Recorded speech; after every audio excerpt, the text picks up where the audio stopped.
आज की जो हम चर्चा कर रहे हैं कि गर्मी की छुट्टियों में आप अपने बच्चों को सिर्फ घुमाएं नहीं, उन्हें कुछ सिखाएं भी। पिछले दिनों मेरे एक मित्र मेरे घर आए थे। वे काफी टेंशन में थे, तनाव में थे। मैंने माथे की सिलवटें देखकर पूछा उनका परेशानी क्या है।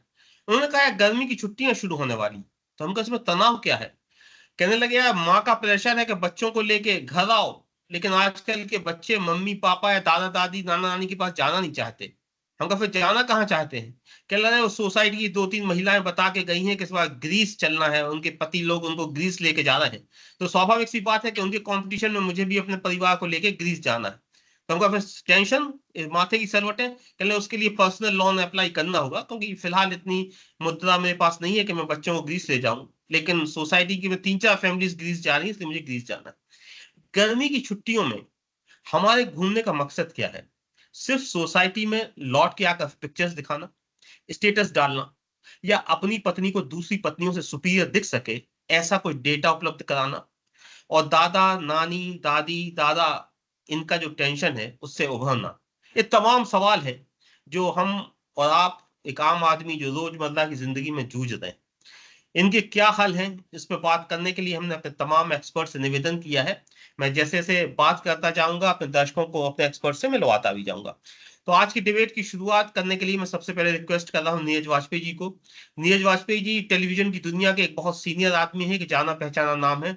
आपने उन्हें अक्सर टेलीविजन पर देखा होगा, लेकिन आपने उनको देखा होगा सीएनबीसी आवाज की स्क्रीन पर या आवाज अड्डा करते हुए, क्योंकि ये शेयर्स के एक्सपर्ट हैं, फाइनेंस के एक्सपर्ट हैं। लेकिन उनका एक लंबा समय है, 25-30 साल से जर्नलिज्म कर रहे हैं, उन्होंने अलग अलग विषय में काम किया है। तो इसलिए मैं आज की डिबेट की शुरुआत नीरज वाजपेयी जी से करना चाहूंगा। नीरज जी, क्या हाल है, कहाँ जाएं? मदर फादर का प्रेशर है, दादा दादी नाना नानी का प्रेशर है कि बच्चों को लेके घर आओ। बच्चों को हम्म। ऐसी जगह घूमने जाना है जहां दूसरी आंटियां अपने बच्चों को लेके घूमने जा रही हैं। ग्रीस जाना है या इजिप्ट जाना है या स्विट्जरलैंड जाना है या फ्रांस फ्रांस जाना है। कहाँ जाएं और कैसे ले जाएं? नीरज जी। जहां भी जाएं कुछ सीख के आए, और जब वो लौट के आए जी। तो उनसे एक निबंध लिखवाया जाए कि आप जहां घूमने गए थे वहां आपने क्या देखा और क्या सीखा। आ, आलोक भाई, ये बहुत महत्वपूर्ण प्रश्न है आजकल के जमाने के समाज का।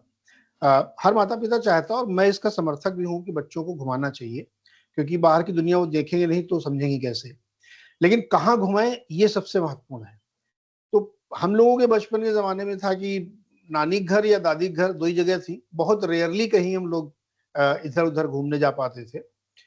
लेकिन उसका एक फायदा ये होता था कि जब आप अपने नानी घर या अपने ग्रैंडफादर के घर जाते हैं, तो ग्रैंडफादर आपको किस्से कहानियां सुनाते हैं, अलग अलग चीजें दिखाते हैं। उनके पास जो स्टॉक नॉलेज है, अनुभव का ज्ञान है उनके पास, और उनके पास जो ट्रेडिशनल संस्कार का ज्ञान है, वो उनके द्वारा संस्कृताइजेशन से आपके पास आता है। ये ज्ञान आपको ना स्कूल में मिलेगा, ना मोहल्ले में मिलेगा, ना आपको गेमिंग कंसोल में मिलेगा, कहीं नहीं मिलेगा वो।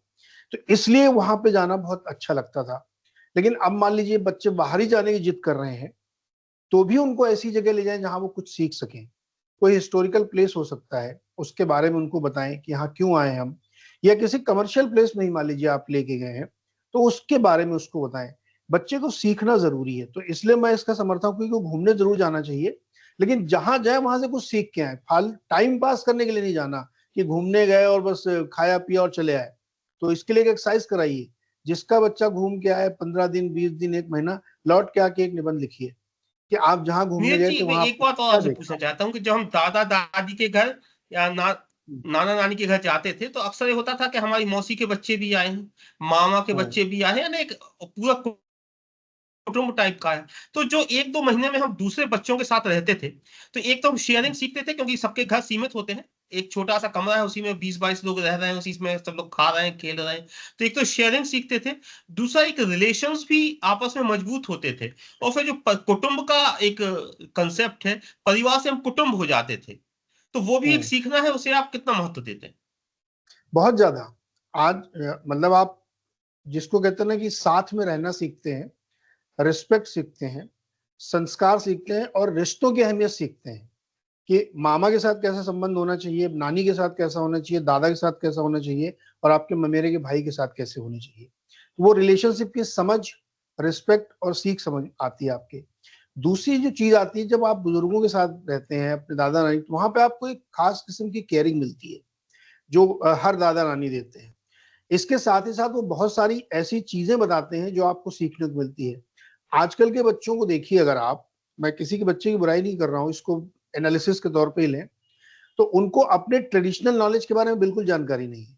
आप उनसे रील्स के बारे में पूछ सकते हैं, आप उनसे गेम्स के बारे में पूछ सकते हैं, आप कार्टून के बारे में पूछ सकते हैं, दुनिया भर की अंग्रेजी की कार्टून की बुक्स वो आपको बता देंगे, लेकिन उन्होंने पंचतंत्र की कहानियां ना सुनी है, ना पढ़ी है, ना ही उनको बताई गई है, ना उन्होंने प्रेमचंद कहानी कोई सुनी है। ये कौन सुनाता है? ये आपके दादा नाना सुनाते हैं। वो कहानियां ऐसी होती हैं जो रिश्तों के मर्म को सिखाती हैं कि एक पिता पुत्र के साथ कैसे रहते। जैसे मैं अपना एग्जांपल दूं, मैं अपने दादा के घर जाता था जब अपने गांव, और हर छुट्टी में जाता था क्योंकि मेरे आम के बागान थे, तो एक लालच भी रहता था कि आम खाएंगे वहीं रहेंगे, तो एक महीना वहीं कटता था। तो मेरे ग्रैंडफादर हमेशा कहते थे कि राम बनो। अब ये एक लाइन उनकी हमको बहुत परेशान करती थी। मैं उनसे एक बार पूछ बड़ा, मुझे बार बार आप जो बोलते हो इसका मैं मतलब भी समझाओ। तो उन्होंने बहुत लंबा मुझे एक्सप्लेनेशन दिया कि मैं बार बार ये इसलिए तुमसे कहता हूँ कि राम का मतलब एक शब्द नहीं है या एक भगवान नहीं है, वो एक मर्यादा है, वो एक डिसिप्लिन है, वो एक कर्तव्य है, वो एक काम है आपका। अब आज के जमाने में ये नॉलेज आपको कहाँ मिलता है? कोई सिखाता है क्या? आप तो कंसोल में बैठ के गेम सीख रहे हैं, या आप घूमने सिंगापुर चले गए, या लंदन चले गए, या ग्रीस चले गए आप, तो वहां से आप क्या सीख के आएंगे? तो मैं इसलिए कह रहा हूँ कि सीखना बहुत जरूरी है, और दादा नानी के घर में जो आपको शिक्षा मिलती है वो कहीं नहीं मिलेगी। और वो पीढ़ी, मतलब दुर्भाग्य हम लोगों की, वो पीढ़ी अब खत्म हो रही है धीरे धीरे। अब वो पीढ़ी नहीं मिलेगी जो चलिए आपको जी, कहानियां सुनाती थी। अनिल जी से इस बारे में पूछते हैं। हमारे साथ अनिल सोनी जी हैं। आप इमर्सन कंपनी के मार्केटिंग हेड हैं एशिया और पैसिफिक के। अनिल जी, आप अपने बच्चों को कहाँ ले जाना प्रेफर करते हैं? अंतर्राष्ट्रीय स्तर पर कहीं ले जाना चाहते हैं कि राष्ट्रीय स्तर पर कहीं ले जाना चाहते हैं? किस तरह की जगहों पे आप अपने बच्चों को घुमाने ले जाना चाहते हैं जहां वे कुछ सीख सकें, सिर्फ घूमे नहीं? अनिल जी। देखिए, दो चीजें हैं। सबसे पहले तो जो नीरज जी कह रहे हैं, मुझे लगता है ये सबसे महत्वपूर्ण है। मैं तो ये प्रयास करता हूँ, मेरा पूरा परिवार ये प्रयास करता है कि कुछ अवसर साल में ऐसे हों, दिवाली या दूसरे त्योहार, जब सारा का सारा परिवार एक साथ इकट्ठा हो। कि अब सब लोग अलग अलग हैं और ये बहुत जरूरी है। तो ये तो एक ऐसा हिस्सा है जो तय है। दूसरा, मेरा जो अपना मेरी अपनी हॉबी है वो वाइल्ड लाइफ है। तो मैं सच बोलूंगा, मैं अपनी हॉबी के कारण अपने बच्चों को मैंने वाइल्ड लाइफ के लिए लेके जाना शुरू किया। लेकिन जो परिवर्तन देखा, मुझे लगा कि वो जो आनंद के लिए हम गए, वो कैसे सार्थक होता है। तो जो अनुभव मैंने किया कि सबसे पहले तो जो बच्चे हैं मेरे, उनको एक प्रकृति से जुड़ाव दिखने लगा। प्रकृति से जुड़ाव दिखा, पर्यावरण को लेके जो जागरूकता है उनमें वो आने लगी। बहुत सारी चीजें देखी तो उत्सुकता, प्रश्न पूछना उन्होंने शुरू किया। और उस सबसे बड़ी बात मुझे ये लगा कि आज के समय जब बहुत तरह की हॉबीज अवेलेबल हैं ओटीटी पे, प्रोग्राम्स देखने समेत, तो मुझे ऐसा लगा कि मेरे बच्चों में जो ये हॉबी आ गई, ये कम से कम कंस्ट्रक्टिव हॉबी है। तो हम लोग साल में 2 बार 3 बार कोशिश करते हैं कि किसी ना किसी रिजर्व फॉरेस्ट में जाते हैं, फोटोग्राफी करते हैं, जानवरों को देखते हैं। और इसके मुझे सामाजिक असर भी दिखाई देते हैं कि ये जो इको टूरिज्म है, स्थानीय अनिल निवासियों जी, को हम आपसे रोजगार एक मिल बात रहा है। समझना चाहते हैं। जी। अनिल जी, हम आपसे एक बात समझना चाहते हैं। आप अपने बच्चों को 2-3 बार ले जाते हैं साल में अलग अलग फॉरेस्ट पे। इसमें आपने उनके जीवन में कुछ क्या परिवर्तन देखा? कि यानी सिर्फ बाजार नहीं घुमा रहे हैं आप उनको, सिर्फ पिज्जा और बर्गर नहीं खिला रहे हैं, आप उनको फॉरेस्ट ले जाते हैं, वापस लेते हैं, कि उनके सोच में, उनके एक्सपोजर में आप क्या डिफरेंस फील करते हैं, क्या अंतर नहीं, मैं आपको वही दिखते हैं? आपसे कह रहा हूँ कि सबसे बड़ी जो चीज मुझे दिखाई देती है कि सबसे पहले तो मुझे ये लगता है कि मेरे बच्चे जो हैं, इन कारणों से पर्यावरण को लेके बहुत जागरूक हो गए। अभी हमारा बच्चा आपको तितली नहीं मारने देगा। तो मेरी अपनी हॉबी जंगल में जाना है, बच्चे मेरे साथ जाने लगे, उनकी वो हॉबी डेवलप हो गई। लेकिन उससे जो पर्यावरण को लेके एक रिस्पॉन्सिबिलिटी जो उनमें डेवलप हुई, तो मुझे ये लगता है कि शायद मेरी छुट्टियां जो हैं इसलिए सार्थक हो गई। अनिल जी, वसंत जी हमारे साथ हैं। वसंत सोनका जी एक बहुत अच्छे आर्कियोलॉजिस्ट हैं। आपने जो काम किया है, बहुत सारी नई चीजें खोजी हैं। आप लगातार आर्कियोलॉजिकल सर्वे ऑफ इंडिया में नया नया काम करते रहते हैं। इस समय आप दिल्ली में पदस्थ हैं डायरेक्टर के इस पर, और म्यूजियम सेक्शन आप देखते हैं। वो शब्द मैं भूल गया हूँ जो खुदाई करने के लिए इस्तेमाल किया जाता है। आप पुराने किला दिल्ली में है जिसमें आप बहुत महत्वपूर्ण ढंग से काम कर रहे हैं, और 3000 साल से पहले तक आप पहुंच गए हैं। शायद इसको एक्सकेवेशन कहते हैं। वो भी, आपको अपने बारे में जब बताएंगे तो अच्छे से बताएंगे। वसंत जी, बच्चों को सिर्फ घुमाएं नहीं, सिखाएं भी, आज का जो विषय है डिबेट का। तो कुछ ऐसी कौन सी जगह हो सकती हैं जहां बच्चों को ले जाते हैं तो वो कुछ सीखते भी हैं? उनका मनोरंजन भी होता है और कुछ सीखते भी। वसंत जी। देखिए, मैं अपने पूर्व वक्ताओं से सहमत हूं कि घूमना जरूरी है और बहुत आवश्यक है ज्ञान के लिए। लेकिन मैं कहूँ कि भारत जो देश है हमारा एक संस्कृति प्रधान देश है। हमारी संस्कृति जो है सबसे कहें यदि हम सांस्कृतिक रूप से हम कहें विश्व में हम सबसे धनी देश हैं। हमारे यहाँ आपको हर कदम पे एक अलग प्रकार की संस्कृति नजर आती है। यदि जैसे आपने शुरू में कहा था कि कोई आपके मित्र है उनका परिवार ग्रीस घूमने जाना चाहता है, पहले हम अपना देश देखें। यदि हम अपने देश में देखते हैं, आज हम देखते हैं कि उत्तर भारत का व्यक्ति जो है, यदि वो दक्षिण भारत की संस्कृति को नहीं जान रहा है, या दक्षिण भारत का व्यक्ति पूर्वी भारत के स्थापत्य से परिचित नहीं है, तो हमारे देश में घूमने की बहुत जगह है और सीखने के लिए। जैसे आप देखेंगे अलग अलग क्षेत्र में, यदि आप मॉन्यूमेंट्स की हम बात करते हैं, तो हमारे देश में भारत में हम बात करते हैं विभिन्न क्षेत्रों में विभिन्न प्रकार के स्मारक का निर्माण हुआ, जो विभिन्न शासकों ने अपने रुचि के अनुसार कराया। आप पहाड़ पर जाएंगे, आपको एक लकड़ी का आर्किटेक्चर के मतलब लकड़ी के मंदिर मिलते हैं, लकड़ी का आर्किटेक्चर है चूंकि वो वहां के लिए सुटेबल है। आप बंगाल में जाते हैं, वहां ब्रिक टेम्पल्स हैं। मध्य प्रदेश में आपको सैंडस्टोन के मंदिर मिलते हैं। आप महाराष्ट्र क्षेत्र में जाते हैं, आपको बसाल्ट के रॉक से काटे हुए रॉकेट केव्स मिलते हैं। उसके नीचे दक्षिण भारत में जाते हैं, ग्रेनाइट से बने हुए मंदिर हैं, केव्स हैं, फोर्ट्स हैं, टेम्पल्स हैं, मंदिर मस्जिद हैं, सभी प्रकार के स्मारक हैं, पैलेसेस हैं। उनसे जुड़ी जो कथाएं हैं, उनसे जुड़े जो कथानक हैं, मंदिरों में जो अंकन है, जैसे अभी बात हो रही थी कि महाभारत की कथा या पंचतंत्र की कथा या हम अपनी संस्कृति की कथाओं को नहीं जानते। यदि आप देखेंगे बहुत से मंदिर हैं, जैसे कि एग्जांपल मैं आपको देता हूँ, महाराष्ट्र में एलोरा का मंदिर अभी आप जाते हैं, एलोरा में केव नंबर 17 है जिसको कैलाशनाथ टेम्पल बोलते हैं। और भी तमाम मंदिरों में आप देखेंगे कि पुराणों के कथानकों का अंकन है। आपको शिव विवाह पे एक मूर्ति है, उसमें पूरा शिव विवाह के सीन को वर्णित किया गया है। आप इसी प्रकार से देखेंगे कि केवल हम पौराणिक कथाएं या देवी देवताओं को नहीं जानते हैं, हम उन चित्रों से, उन अंकनों से हम उस समय के देश की संस्कृति को भी जान सकते हैं।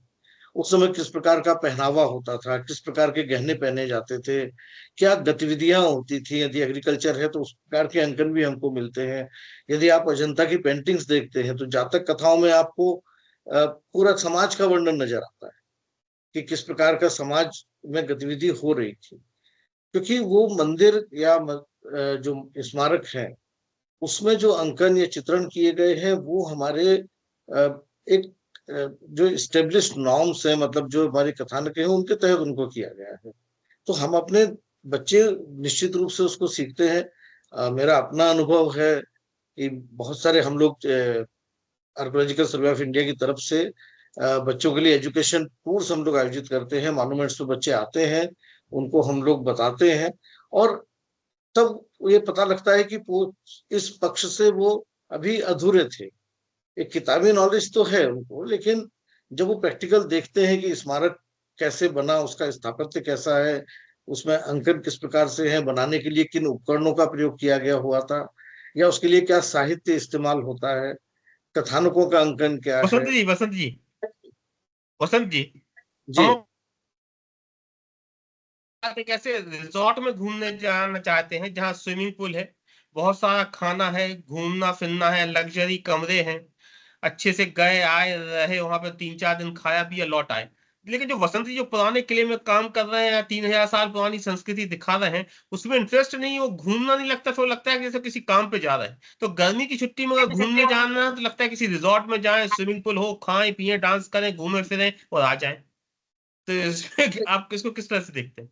नहीं, निश्चित रूप से ये एक समाज में एक नया चलन हम अभी देखते हैं। शुरुआत में बात भी हुई कि दिखावे के लिए भाई मैं दोस्त का परिवार जा रहा है तो मुझे भी ग्रीस जाना है।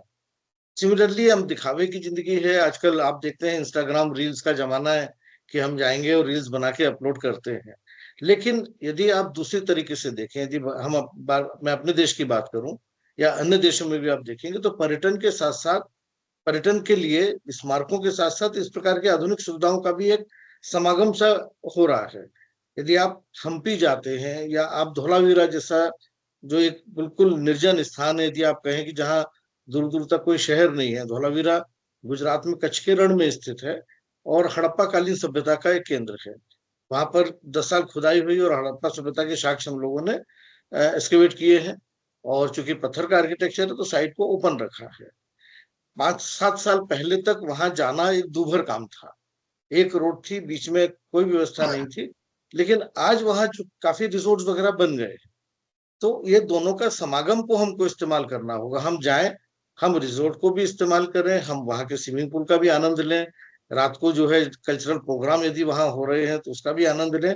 लेकिन दिन का इस्तेमाल यदि हम अपनी सांस्कृतिक धरोहरों को जानने में व्यतीत करते हैं, तो मुझे लगता है ये एक अच्छा कॉम्बिनेशन हो सकता है।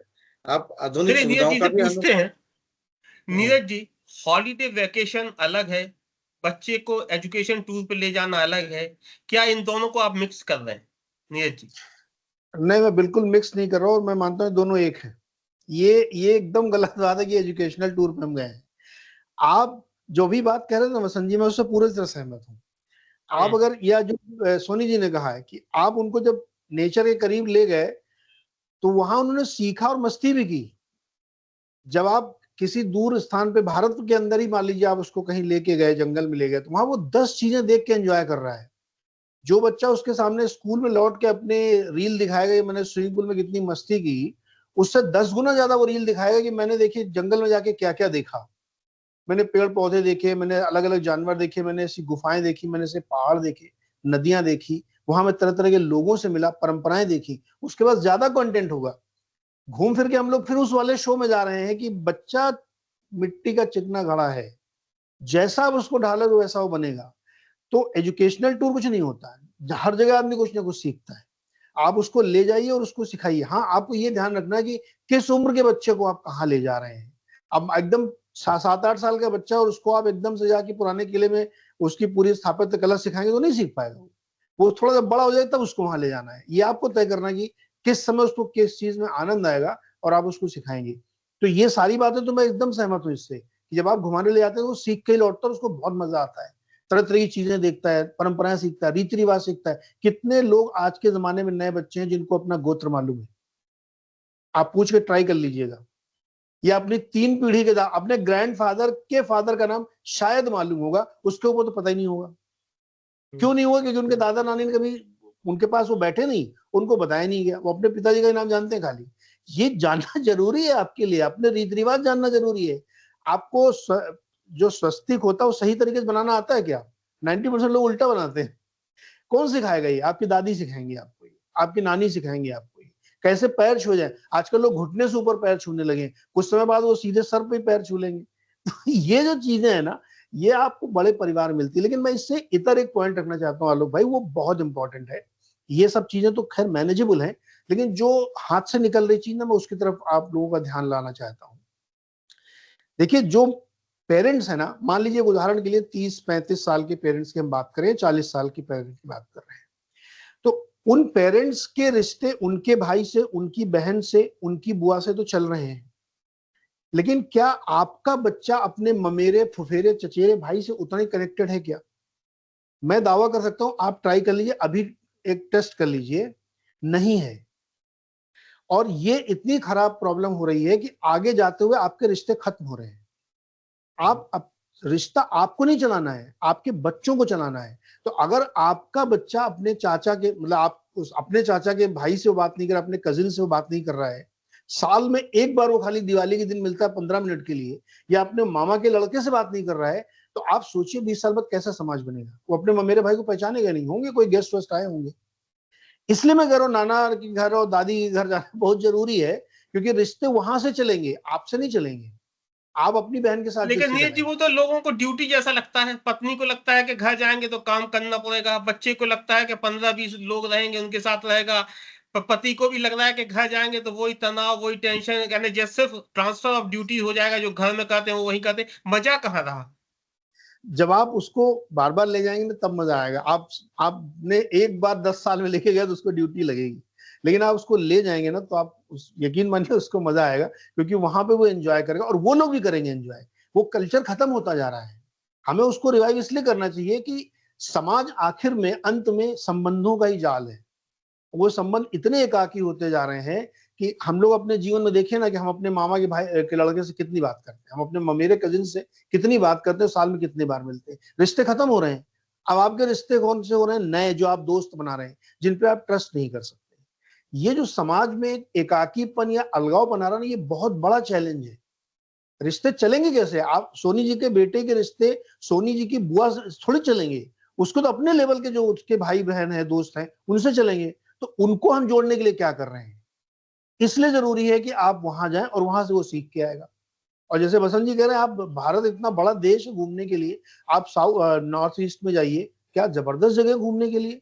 आपके मध्य प्रदेश में अनिल जी, कितनी अच्छी जगह। बच्चे को वाटर पार्क ले जाएं घुमाने के साइंस म्यूजियम ले जाएं? ये साइंस म्यूजियम ले जाओ तो क्या था, ये तो स्कूल का एक्सटेंशन ही है। देखिए, मुझे ये लगता है, मैं थोड़ा सा नीरज जी की बात को आगे बढ़ा के आपको जवाब देता हूँ। सबसे पहले तो हमारा खुद का कन्विक्शन होना चाहिए। राइट। यदि हम वो जो आजकल जो अनवाइंड होने के लिए जो रिसोर्ट्स हैं, यदि हम ही वो चाहते हैं तो फिर बच्चों को थोड़ा बाजू में रख देते हैं थोड़ा देर के लिए। तो अभी नीरज जी कह रहे हैं कि परिवारों में जाके छुट्टियां मनाना चाहिए। मैं भी देखता हूँ, मैं अपना घर जाने की तैयारी करता हूँ, मेरा बेटा फोन करके बोलता है ताई जी कचौड़ी बना के रखना, वो भी छुट्टी है। तो जब हमारा अपना कन्विक्शन होगा तब ये सारी चीजें होती। बच्चा साइंस म्यूजियम में भी छुट्टी मनाएगा यदि आपका कन्विक्शन है, और बच्चा वो रिसोर्ट में भी जाके छुट्टी मनाएगा आपका जैसा कन्विक्शन है।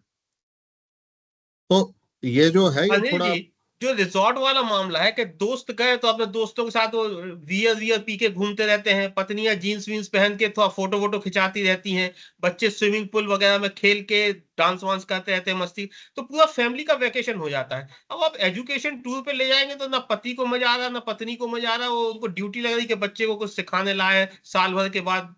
तो समझ नहीं पा रहा आलो हूँ। जी, आलो जी, इसमें मैं एक बात कहना चाहता हूँ कि 10 साल बाद जब वो बच्चा आपको इग्नोर करे तो फिर कंप्लेंट मत करिएगा, क्योंकि आप ही ने उसकी आदत डाली है ये। हाँ अनिल जी बताइए। नहीं नहीं नहीं, मैं फिर से उसी बात पर आऊंगा कि देखिए, अभी ऐसा आप किसी को भी लग सकता है कि हम वो किसी साइंस म्यूजियम में जा रहे हैं तो वो शायद घर के आधे लोगों का उसमें इंटरेस्ट नहीं, ये हो सकता है, और ये है, उसके बाद भी करना चाहिए। बहुत बार ऐसा होता है कि वो इंटरेस्ट डेवलप हो जाता है। मैं अपना केस बताऊं, मेरी शादी हुई, बड़ा इंटरेस्टिंग है, 2 मिनट दीजिए मुझे।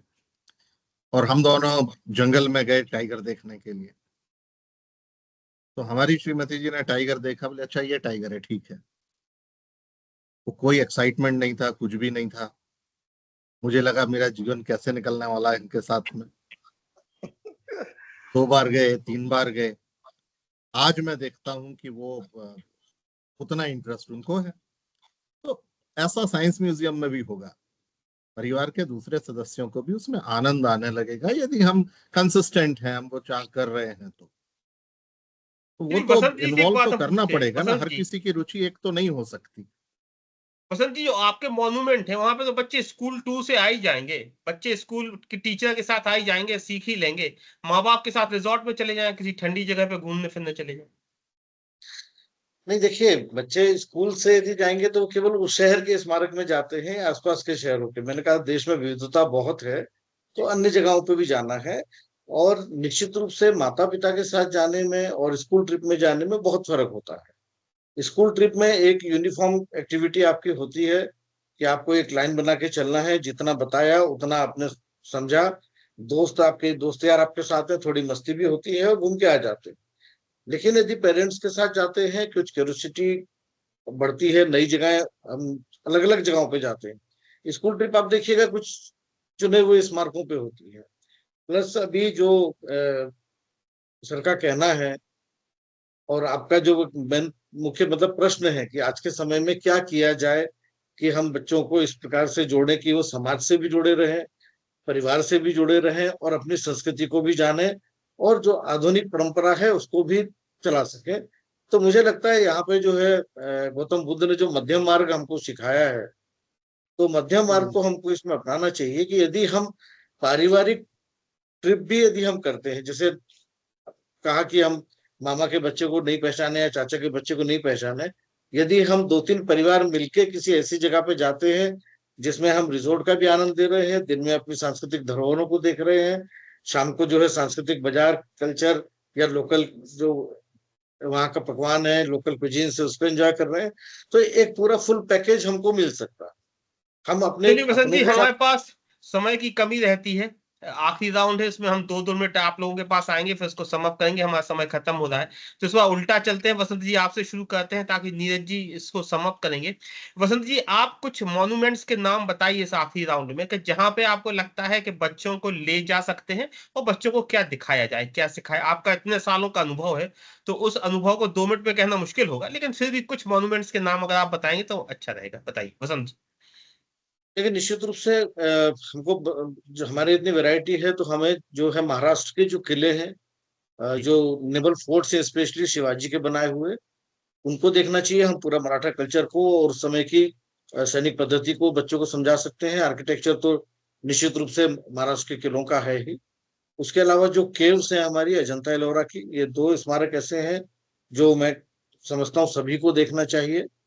दक्षिण भारत में तंजावुर का मंदिर है हमारे पास, और हलेबीडु सोमनाथपुरम के जो कर्नाटका के होसलास टेम्पल है, उसका एक बहुत माइन्यूट कार्विंग है और बहुत अच्छी स्टोरी लाइन्स वहां हमको मिलती है, विभिन्न देवी देवताओं का अंकन है, वो देखना होगा।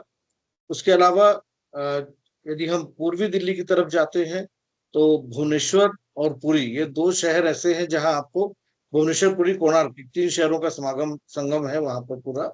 तो आप उसमें पूर्वी भारत के कल्चर को आप वहां पर देख सकते हैं। और उसी प्रकार पश्चिम बंगाल में हम जाके जो ईंटों के मंदिर है विष्णुपुर, उनको हमें देखना चाहिए। और उत्तराखंड में जो हमारी 4 धाम यात्रा के जो पड़ाव हैं, बद्रीनाथ, केदारनाथ और जागेश्वर। बद्रीनाथ केदारनाथ छोटे बच्चों के हिसाब से कठिन यात्रा हो सकती है, लेकिन जो अल्मोड़ा में जो कल्चर है, तो अल्मोड़ा में रानीखेत, नैनीताल, आमतौर पर लोग वैसे भी छुट्टियां मनाने जाते हैं। थोड़ा सा आगे बढ़ते हैं तो कटारमल और जागेश्वर जैसे मंदिरों के समूह है, वो हमारे पास है। सांची है मध्य प्रदेश में, खजुराहो है। इन स्मारकों पे जाने से निश्चित रूप से बच्चों को हमारी अपनी प्राचीन संस्कृति के बारे में जानकारी मिलेगी, और हम अपने बच्चों को जो अपना जो रिच पास्ट है उसके बारे में हम उसको अच्छे से बता सकते हैं। साथ ही मैं केवल स्मारकों को एक अकेले में नहीं देखूंगा आलोक जी, यहाँ पर स्मारकों के साथ साथ उस स्मारक के आसपास जो कल्चर पूरा चल रहा है, एक परंपरागत रूप से एक कल्चर वहां पर चल रहा होता है, उस पूरे कल्चर को, जिसमें वेशभूषा, खान पान, बोलचाल, बातचीत, लोकल परंपराएं, मेले, नाटक इत्यादि जो भी वहां पे संभावित है, उन सबका जो है सम्मिलन उसमें होता है, तभी हम उसको एंजॉय करते हैं। अनिल जी, समय तो कम है, लेकिन मेरे पास 3 सवाल हैं आपके लिए। क्या गर्मी में जंगल घूमा जा सकता है? दूसरा, अगर हम गर्मी में जंगल घूमने जाते हैं तो क्या सावधानियां रखनी चाहिए, क्योंकि 40-45 डिग्री टेम्परेचर है, और कौन कौन सी जगह बच्चों को ले जा सकते हैं? प्रश्न ज्यादा है आपके लिए, समय कम रहेगा। अनिल जी, माइक आपका बंद है। अनिल जी। मैं आपके आखिरी प्रश्न से शुरू करता हूँ। जहां तक जंगल की बात कर रहे हैं, मध्य भारत पूरा का पूरा, यानी विदर्भ और मध्य प्रदेश जो है, ढेरों टाइगर रिजर्व हैं। उत्तर में आप जाते हैं तो राजा जी जिम कार्बेट है, कांजीरंगा जाइए, नॉर्थ ईस्ट में मानस जाइए, साउथ में कभी नहीं जाइए, तो हर एरिया में हर जगह पर सबसे पहले तो है। दूसरा चीज, गर्मी में जरूर सफारीज की जा सकती है। मैं अभी पेंच से लौटा हूँ, 46 डिग्री पे हमने सफारी की। हाइड्रेटेड होना चाहिए आपको, कान बंधे होना चाहिए आपके, ठंडा पानी ना पी लें, सादा खाना खाएं। हम दही चावल खा रहे थे, तो वो 46 डिग्री भी जो है, दूसरा जंगल में इतना टेम्परेचर पता नहीं चलता। तो आप गर्मी में जा सकते हैं, और गर्मी में जाने के अपने एडवांटेजेस हैं कि वाटर होल्स के आसपास जो प्रेडेटर्स हैं, टाइगर है, लेपर्ड है, इनकी साइटिंग जो है बहुत सहज सुलभ हो जाती है। चलिए आखिरी में नीरज जी के पास आते हैं, वे अब इस पूरे डिबेट को सम अप करेंगे, लेकिन एक चेतावनी भी है जो मैं उनको देना चाहता हूं कि जिन लोगों की Shimla, Darjeeling, Nainital, Singapore, Paris, Greece की ट्रिप्स आपने कैंसिल करवा के आप कह रहे हैं नानी दादी के घर जाओ, उन सारे लोगों की पत्नियां मुझसे आपका नंबर मांग रही हैं। तो नो नंबर देना है या नहीं देना है, और दूसरा इसको कैसे सम अप करेंगे नीरज जी? मैं इसको ऐसे समअप करूंगा कि आप कहीं भी घूमने जाएं कोई दिक्कत नहीं। आप रिजॉर्ट जाना चाहते हैं, स्विमिंग पूल जाना, तो वो किसी वीकेंड में भी हो सकता है, लेकिन गर्मी की छुट्टियों का सदुपयोग करें। आ, अपने अगर आप दादी नानी के घर नहीं जा सकते तो पूरे भारत में आपके यार दोस्त होंगे। आप एक बार नॉर्थ ईस्ट का प्लान बनाइए, अपने किसी मित्र के यहाँ पूरे परिवार के साथ जाइए, वहां का कल्चर देखिए, वहां का खाना खाइए। आपके बच्चे कितना खुश होंगे कि उनको तरह तरह के पकवान खाने को मिलेंगे। फिर एक बार आप साउथ इंडिया का उनको दर्शन कराइए, एकदम अलग कल्चर, अलग फूडिंग, अलग ड्रेस, उनको सारे आदमी लुंगी में दिखेंगे।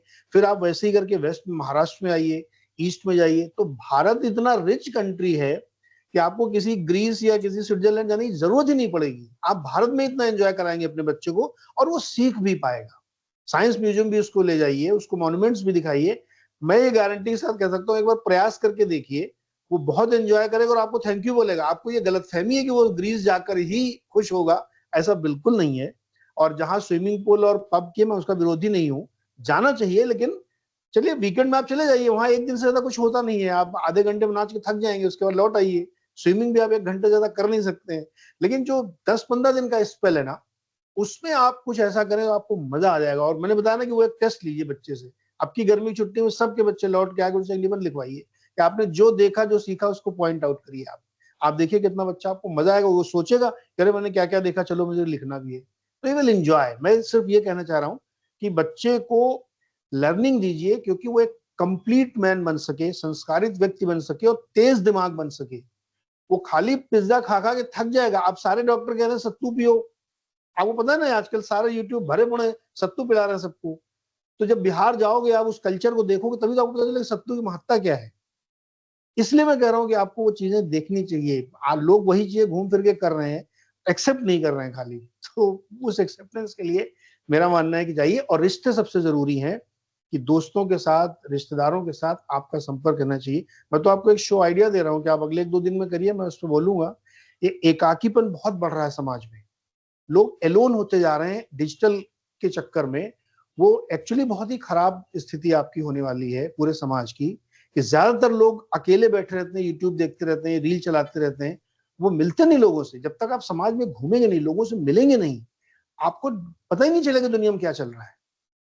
तो ये मेरा कहने का मतलब है कि बच्चों को कंप्लीटनेस देने के लिए आपको ये करना चाहिए। चलिए, भारतीय मनीषी परंपरा कहती है कि ज्ञान अर्जन के 3 साधन हैं: ध्यान, अध्ययन और यात्रा।